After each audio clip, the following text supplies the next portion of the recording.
The following tutorial describes how to use the Insertion Axis tool in CEREC on DS Core to optimize your restoration design.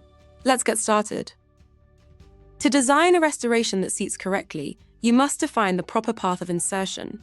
CEREC on DS Core already provides an automatic insertion axis. However, in challenging cases with unfavorable geometry or undercuts, refining this axis ensures the restoration proposal is generated with optimal reference data. The axis determines the direction in which the restoration is inserted and removed. It influences how the biogeneric design algorithm evaluates the occlusal surface, proximal contact lines, preparation shape, and undercuts. For best results, the insertion axis should be as perpendicular as possible to the occlusal surface and parallel to both proximal contact areas.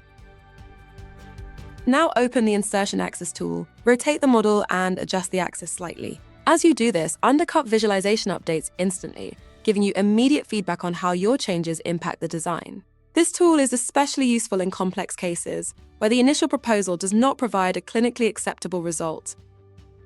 Now zoom in on areas that were previously undercut. With the corrected axis, these issues are significantly reduced. A well-aligned insertion axis helps ensure that the final restoration can be seated smoothly and perform as intended. Finally, move on to the biogeneric proposal. The restoration now aligns properly with the preparation thanks to your adjusted axis. This gives you a more predictable starting point, reducing manual corrections and supporting a smoother overall workflow. The Insertion Axis tool is important for defining the correct path of insertion, enabling accurate restoration design, undercut management, improved fit, and reliable biogeneric proposals in the CEREC digital workflow. And that's it. Be sure to check out our What's New section to learn about new DS Core features and functionalities. Thank you for watching.